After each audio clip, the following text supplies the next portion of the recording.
You're sitting across from her at dinner, and she's telling you about him again. The same guy, the same pattern, the third version of the same story this year. And even as she's talking, you're already doing it. You're sorting through everything she's said, looking for the thread, the angle, the exact right word. You're mentally drafting the response before she's even finished the sentence. Not because you have to, not because she asked, but because something in you genuinely cannot sit still inside someone else's pain without reaching for it. You go home that night and lie there thinking about her, running the conversation back, wondering if you said enough, wondering if you said the right things, wondering if she's going to be okay. And somewhere in the quiet of that room, a thought moves through you that you don't fully catch. When is the last time someone lay awake worrying about you? You are the woman people call when things fall apart. Not because you have all the answers, though you often do, but because something about you makes people feel like they can. Like the door is always open.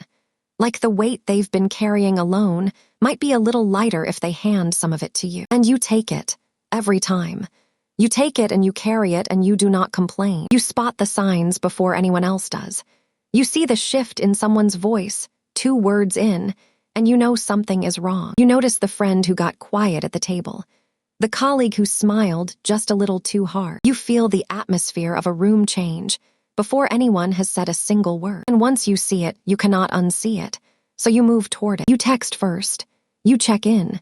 You ask the question everyone else decided not to ask. You show up, and you keep showing up.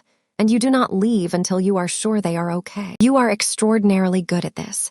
You read people with a precision that most people don't even know is possible. You know exactly what someone needs to hear. You know when to push and when to hold back. You don't always know when to stop. You stay in situations longer than you should because you can see the person's potential. It feels wrong, somehow, to leave before they reach it. You give more than is returned, and you tell yourself that's fine, that you don't mind, that this is just who you are. You fix things that are not yours to fix. You carry worry that does not belong to you. If any of that sounds familiar, drop a 1 in the comments. You'd be surprised how many women are reading this right now thinking the same thing. Here's the part that will probably stop you mid-breath. This isn't just who you are. This is something you learn. And the reason you learned it is worth understanding. Because it changes everything about how you see yourself. What you are experiencing has a name. Psychologists call it compulsive caregiving, a pattern where a person's sense of safety, worth, and identity becomes entangled with their ability to help and heal others. It lives inside what researchers call the anxious attachment system. Dr. John Bowlby, whose work on attachment theory shaped modern psychology, showed that when love feels uncertain or conditional, children develop specific strategies to secure it. One of those strategies is hypervigilance, a constant scanning of the emotional environment around them. Another is becoming indispensable, making yourself so needed, so useful, so essential that they have to keep you close. What happens in the brain is this. When someone you love is suffering and you help them, your nervous system releases dopamine. Relief, connection, safety. It feels good to fix things, it feels right. Not because you're controlling, but because for you, helping and belonging have always been wired together. Dr. Mary Ainsworth found that children who grow up with inconsistent care learn that connection requires effort, that you have to earn it, that your job is to make yourself necessary. So your brain built a system. Stay useful, stay close. Stop being useful, and what happens? That question, even if you've never consciously formed it, drives more of your behavior than you know. The fixing is not a character flaw. It is a nervous system that learned a very specific equation. Your value equals your usefulness to the people you love. And that equation has been running in the background, silently, for years. But where did that equation get written? And who wrote it? Because you did not come into the world this way. There was a version of you before the fixing started. Think back. Was there someone in your childhood whose emotional state determined the temperature of the whole house? Someone whose moods you learned to read and manage before you even had words for what you were doing. And you, small and perceptive as you were, figured out that if you could just make them feel better, the atmosphere would ease, the tension would drop, things would be okay. Or maybe you were the child who got praised most when you helped, when you solved things, when you made life easier for the adults around you. And so, without anyone meaning for it to happen, a belief took root.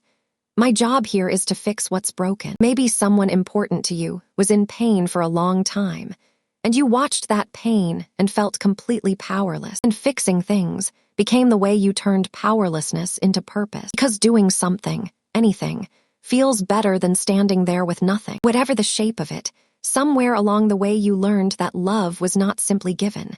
It was earned through your attentiveness, your effort, your usefulness. The safest thing you could do was become indispensable. Over time, the fixing became automatic. You stopped noticing you were choosing it. It just became the way you moved through relationships, the way you measured your own worth. It protected you. For a long time, it worked. But here's the part I want to be honest with you about. There is a cost. When you are always the one reaching toward someone else's pain, you rarely let anyone reach toward yours. When your role in every relationship is the capable one, the strong one, the one with the answers, you become very lonely inside that role. Not because the love isn't real, but because no one is ever quite sure you need anything. You have been too good at looking like you don't. And sometimes the fixing is also a way of not sitting with your own discomfort, because it is easier to solve someone else's problem than to turn toward the thing that is quietly hurting inside you. That's not a criticism. That is just the truth of what this costs. And now the other side. The capacity you have to see people, to understand them, to hold space for their pain without flinching. That is not ordinary. Most people cannot do what you do. Most people see someone struggling and feel uncomfortable and look away. You walk toward it, you stay. That is not weakness dressed up as strength. That is a form of emotional intelligence that took years and real experience. The work, the real work, is not to become someone who cares less. It is to expand the circle of your care to include yourself, not as a project, not as another thing to fix, but as someone who also deserves the quality of attention you give everyone else. Drop an 8 in the comments if this is the first time someone has put it to you this way. You were never too caring. You were just caring for everyone in the room except the one person who needed it most. Think back to the first time you remember taking care of someone's feelings instead of your own. Not as an adult, further back than that. How old were you? What was happening? Did anyone notice what it cost you to hold that? Leave it in the comments. You don't need to explain the whole story, even just the age, even just a single word, because the women reading this deserve to know they are not alone in this. And you deserve to know that too. If this stayed with you, our next video goes even deeper into the psychology of women who keep their pain private, the ones who know exactly how to make everyone around them feel safe, while carrying something inside they have never once said out loud. Watch it next.